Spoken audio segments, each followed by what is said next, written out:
Well, brothers and sisters, again, a very blessed Easter to you all. We are still in Easter, and so I'd like to encourage you all in your own families to find some ways to celebrate, find some ways to do things maybe a little bit differently.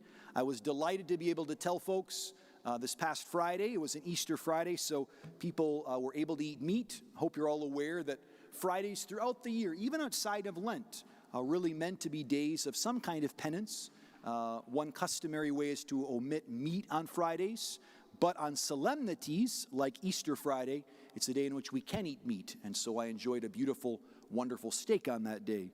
But even throughout the entire Easter season, I would encourage you to find other ways to celebrate with your family the joy of the resurrection. It's not easy. It's not easy to celebrate all the time, not really natural, quite frankly.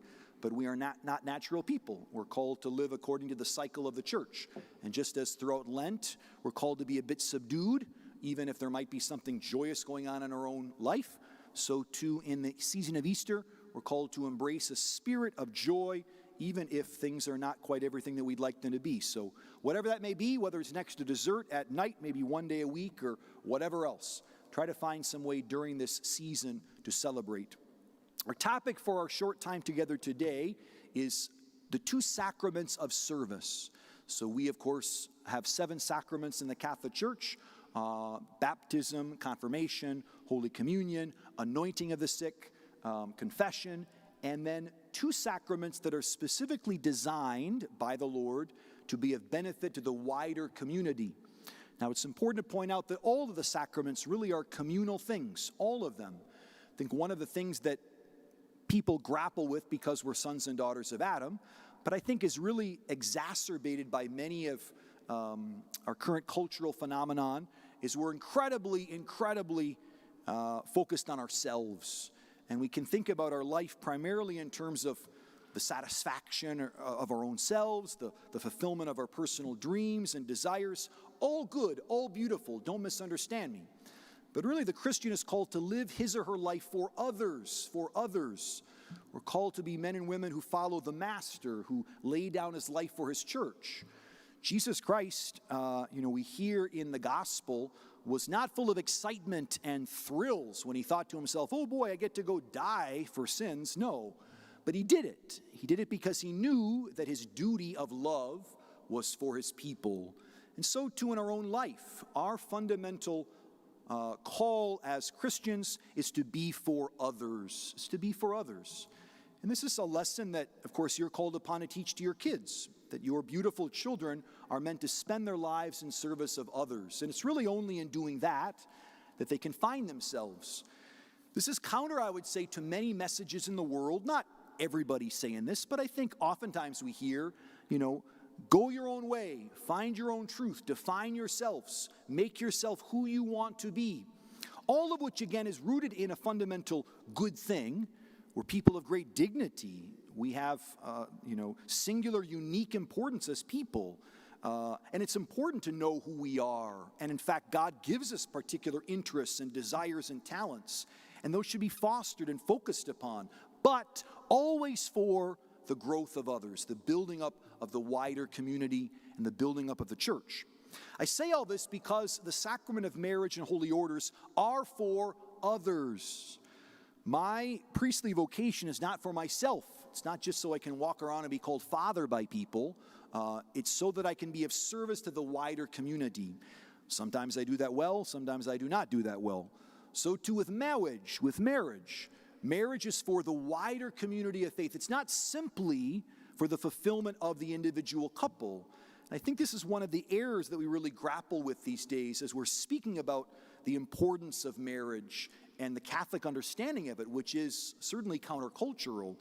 Marriage is not principally or primarily about the couple themselves.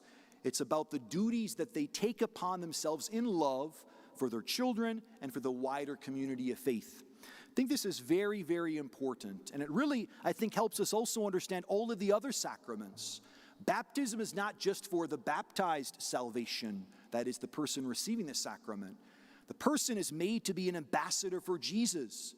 Confirmation sends them out. Holy Communion strengthens us for service. Confession allows us to love other people better.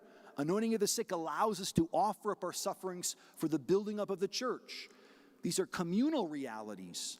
And this is something which I think the Second Vatican Council really tried to impress upon us. I think prior to the Second Vatican Council, there could be some tendencies among some piety, to think of the sacraments primarily as me and Jesus. I come to the sacrament, whatever it may be, and it's my own personal time with the Lord and my receiving of sacramental grace. What was sometimes lost in that vision is you're part of a body, you're part of a family. It's one of the reasons why when we speak about the role of the faithful as celebrating the Mass, full, active, conscious participation. The Mass is not just the priests. It's meant to be the whole churches. And you have a part to play in that, and your own participation and the lifting up of your heart for the body, for the body. So marriage and holy orders are for the church specifically, and specifically for the building up of the church, the growth of the church, and for the ordering of the church and the sanctification of the church. Let's talk, first of all, about the sacrament that most of you are mostly familiar with, the nitty-gritty daily details of marriage. Marriage is really the first natural community of the entire world. We see this in the beginning of the book of Genesis.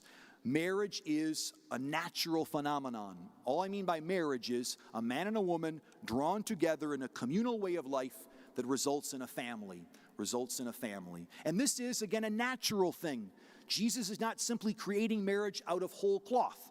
He looks upon the natural phenomenon of man and woman being drawn together for a variety of reasons, and that union bringing about, oftentimes, not always, but children. And this first political community, all I mean by political is simply a joining together of people together. This is something which God sees as good. It is fundamentally good. And the family is, as you know, in marriage, the observation of marriage, the seeing of marriage, is the first place where children learn how to love and to receive love. No pressure. It's the first place where they learn how to be human. We all have the experience in some way, shape, or form, of an experience of a family, whether or not it was ideal or not, whether or not there was real struggles in it or not. We all experience what it is to be human through a relationship with a family. Certainly, first of all, through our mother, that intimate bond that exists for 9 months, and then ideally in the communal setting of the family. And for the church, we understand the essential connection. We see the essential connection between the union of a man and a woman and family life. And indeed, the conception of children. Now, for those of you who have seen the life of Brian, I think that's it.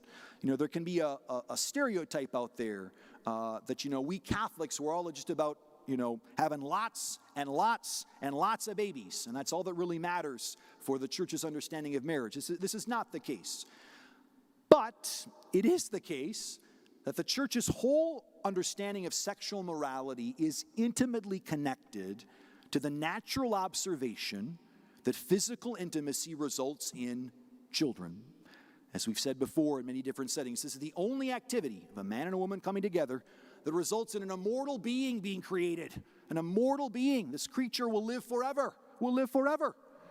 And because of that, there are regulations and rules around it because of this incredible power of human sexuality and the essential importance of experiencing human intimacy within the bounds of marriage is for a couple of reasons. Forgive me if you've heard this before, but human sexuality, as we all know, is an incredibly powerful force. God's commandment in the book of Genesis, be fertile and multiply, is not simply a commandment that we have to read about. We experience in our bodies. We speak about the physical sexual drive which is given to us by God for the procreation of the species. And it inspires all kinds of beautiful and powerful things and destructive things.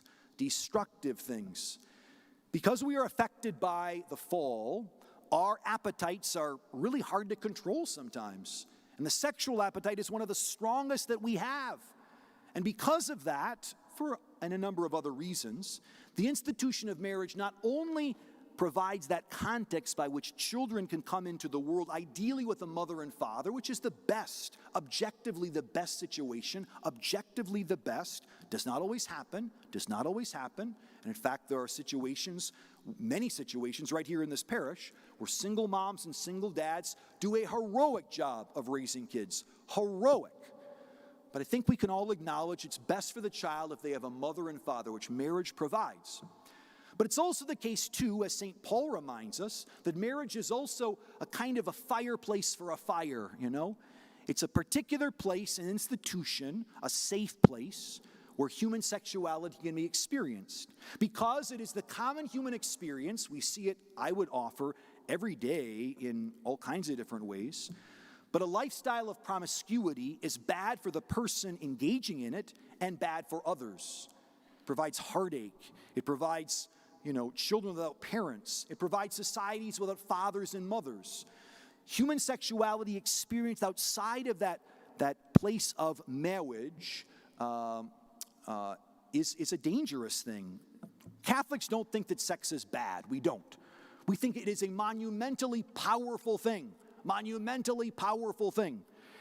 And in order to enjoy it well, in order for it not to become a destructive fire, it's kept within that bound of the fireplace that is marriage, which I'm sure the fireplace can sometimes be rather exciting and sometimes rather not. But it's there because of the power of human sexuality. As I say, the church sees through natural observation that human sexuality is connected to conception of children. We recognize that not every physical act of intimacy results in children. I certainly know people very, very well who struggle with infertility. It's a great cross. But we also see that in most situations, when a man and a woman come together in particular times, it results in new life. And because of the natural observation of this, here's where I'd like to offer at least the explanation for the church's teaching on sexuality.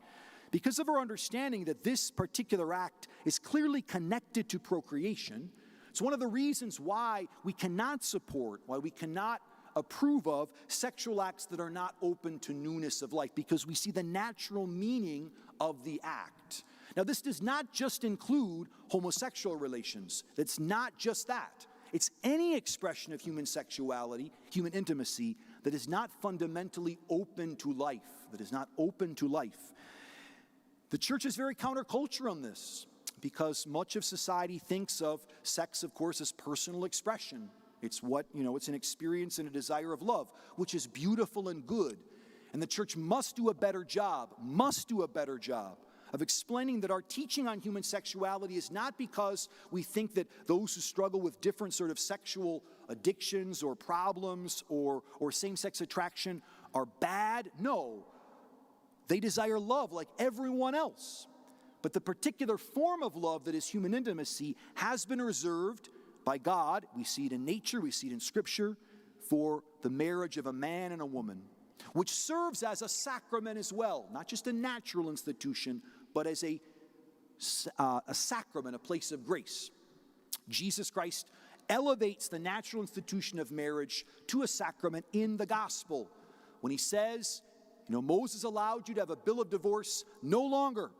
One man, one woman come together. And what God has joined, no one must put asunder. And he does this, again, I would offer, in the first instance, for children, for family life, so that those children could be presented in the waters of baptism for the growth of God's family. But it is also for the sanctification of the spouses, that a couple joined together in marriage, they are called to help each other to become saints. And that's where, of course, you all come in as well. You're called to get your spouse to heaven, kicking and screaming maybe, but you're called to get him to heaven by praying for them, by witnessing to them, by challenging them when necessary, by supporting them, by loving one another in good times and in bad. This is such a powerful witness to the world. I think few things could be more important for the renewal of our culture than the strengthening of family life and the strengthening of married life, which is hard, but you have graces given in the sacrament of marriage. But I just want to impress upon you, your salvation is now, because of your sacramental marriage, for those of you who are married, your salvation is intimately bound up in your spouse's. And I think when you get to Judgment Day, Jesus is going to ask, did you help your spouse know me? Did you help your spouse get to know me? Whether or not they receive that's a different question. But did you do your part to strive to be a sacrament of Christ to your beloved? May our answers be yes. May they be yes. Sacramental marriage has three signs. We speak of them as the goods of marriage. These are the ingredients of a sacramental bond. One is, it's an indissoluble bond. It's meant for life. When you make your vows on your wedding day, you are pledging your life to the other person for the rest of your life, until death do you part. The Catholic Church cannot support divorce because Jesus himself condemns it. Now, I say that, but we also understand there are the reality of what's called an annulment, where the church examines a marriage and sees something was missing from the fundamental ingredients of a sacrament, and because of that, it is not a lifelong bond. We probably don't have enough time to talk about that. All that to say that while, again, I want to affirm the church does not believe in divorce, the church does understand and accept the fact that not every time a couple gets up in a sanctuary and pledges their love to one another, that they really are accomplishing what is intended because of some deficiency in one or the other of the persons, because of some duplicity, because of some incapacity, whatever it may be. There are cases where people have been married before and are remarried. That does happen, and the church accepts that, and the church has a process for that. And in speaking about the church cannot accept divorce, it is also the case, too, that there are situations, awful situations, where a couple could be married in the eyes of the church, but because of domestic violence, because of some other situation, there must be a separation. And the church accepts that. And it's a very delicate situation, but the church has to walk with people in that. So in indissolubility, it's a lifelong bond. It's meant for the rest of your life. The second ingredient is fidelity. Now, fidelity certainly means physical fidelity. A couple is meant to know each other in a way that nobody else knows the beloved, physically, physical intimacy. No one else. This is a kind of intimacy reserved for the couple alone. They know each other. These are the words of Genesis. But fidelity goes deeper than physical fidelity, at least it should. It goes to emotional fidelity as well. You as married couples are called to be, ideally, each other's best friend. Does it always happen? No, it doesn't always happen.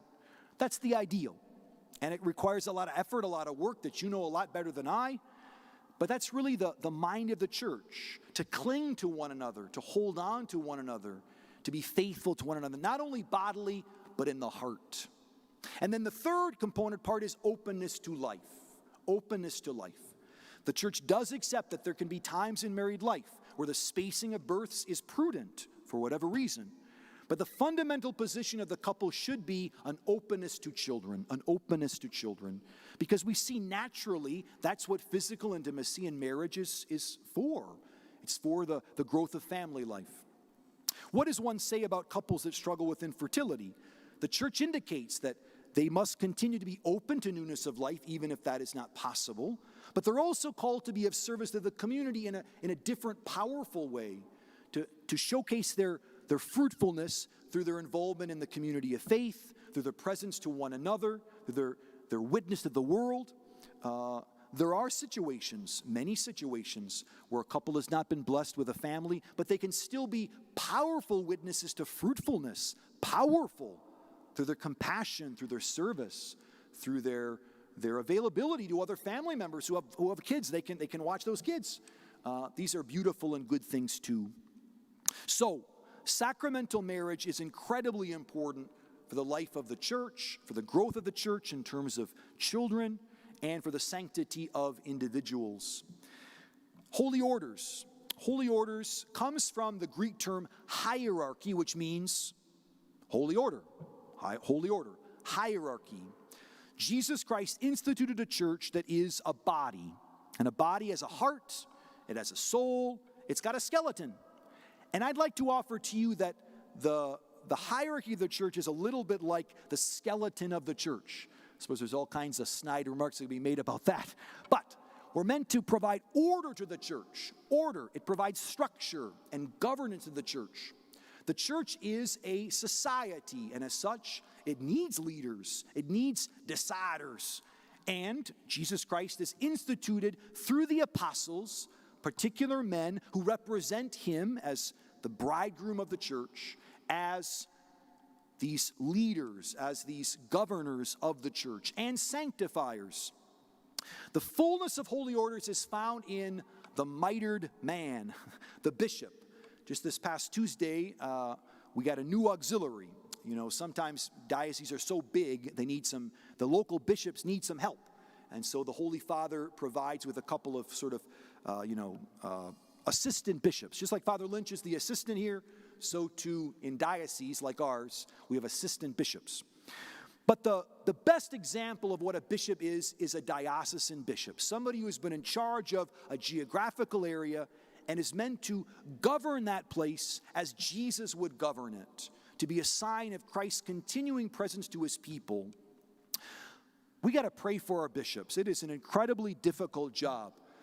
You know, at one time, bishops, that really was an honorific, and it probably resulted in some very shameful things, because service of the church is not meant to be for the personal honor of the individual. Bishops are meant to be of service to their people, to lay down their life for their people. Archbishop Hebda needs our prayers, he needs our support, he needs our love, and we pray that we can do that. Local bishops rely upon priests to assist them. I rely upon Archbishop Hebda for permission to hear confessions, to celebrate Mass, to be the pastor here. I'm really the representative of Archbishop Hebda. I'm really the vicar for Archbishop Hebda. And if Archbishop Hebda ever says, Father Erickson, you have gone off the proverbial rails, you cannot hear confessions, I can't hear confessions. I rely upon his permission to do these things, to do them validly. Certainly in moments of emergency, I can provide absolution or celebrate Mass. But I'm emphasizing this because we really, I think, when we think of holy order, should think of, first of all, the bishops, the successors of the apostles. That's what we as Catholics believe, that they are the successors of the apostles, that the apostles laid hands upon other men, they laid upon hands upon other men, so down the centuries, until we get to Archbishop Hebda. Archbishop Hebda, I don't know which apostle you could trace him back to, but that's what we believe, and that's important because it continues the presence of Christ's authority in and through the church. The bishop is the fullness of holy orders, and we priests are assistants to the bishops. We all must be connected to a bishop. There are cases, some very widely published cases, of priests going rogue. They become Ronin priests. Stay away from these guys. Stay away from them. Okay, if they're bad-mouthing their own bishop in public, open settings, if they're making fun of them or deriding them, if they have shown themselves that what matters is me, the preacher, the priest, and how faithful I am, me and the faithful remnant, or whatever. I'm just saying, whatever. Bad deal. Because the hierarchy of the church, the bishops of the church, are of fundamental importance to keep us connected to Jesus. So, we priests, we serve the good pleasure of the local ordinary, the bishop. Interesting term, we call bishops ordinaries, because they order things. Now, there's another component part to holy orders, and that is deacons. Deacons are JV priests. Just kidding, they are not. Deacons are a particular order established by the church in the Acts of the Apostles to better serve the community of faith. So we know from our study of the Acts of the Apostles that in the earliest years of the church, things were really, really busy. The bishops were not responding to phone calls or to emails because they were so taken up by their daily duties, and people were being neglected, especially the widows and the poor. And the bishops, the apostles, said, this can't stand. In justice, we have to have someone available to the people of God to serve them in their temporal needs. And so, 7 just men were selected, among them St. Stephen, to be deacons. and deacons who serve at the altar, but their principal role is to be of service to the community, to be men who are available to the community, to serve them in their needs, and to make certain that the pastors, first of all the bishop, and the pastors, the priests, know of the people of God's needs. The advantage of having a married diaconate, we have one in Deacon Dan, is that Deacon Dan, in some sense, if you allow the expression, he's one of you. All I mean by that is, he's got a regular job. He's got a family. He's from the pews, you might say. He's in the community of believers. But he's also a deacon. He's kind of got one leg in both worlds, just like the early deacons of the church. And so deacons are a particular vocation in which men, married or not, feel the call to follow Jesus not as a priest, but as a deacon, someone who has a particular mind for the service of the local community and wants to be of service, especially to the bishop. When Chris Vance, who is a member of the parish preparing for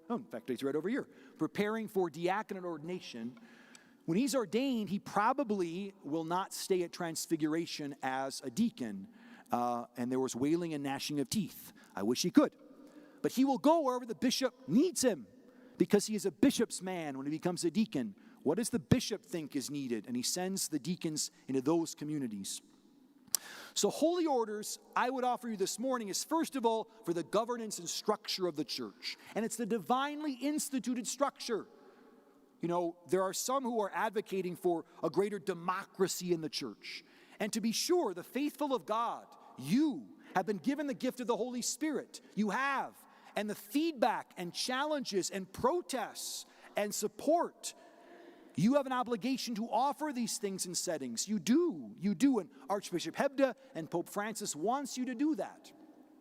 But the fact remains that the church is instituted in such a way that it's to the bishops of the church that we look to final governance because of their connection with the apostles. Are they always super great leaders? No, they are not. But despite that fact, Jesus has promised to be with the church and to be with them, Even when they fail, even when they make decisions that are awful, we still are called upon to stand with them, to support them, not to simply go along with everything. Don't misunderstand me. But we see in our bishops, we see in them the authority that God governs the church with, and we must pray for them. All right, it's coming up on 10:30 Mass. I want to wish you all a very, very blessed Easter, and especially, again, to get back to marriage. You've been given a very beautiful, very demanding vocation. It's not an easy vocation. I spoke at the 8:30 Mass about memes, and, I saw a meme. Somebody said, every priest after the Triduum, every pastor after the Triduum, and it showed this guy with like a super long face and like he's, got like a big cup of coffee or something else in his hand, and he's just completely exhausted. And it shows every single parent every single day, same exact image. So I get it. People talk about what a hard vocation I've got. We both have our struggles, we both have our challenges, but your vocation, it's every day, it's beautiful, it's demanding, and it's an important one. And I thank you for saying yes to it. Let's say a little glory be.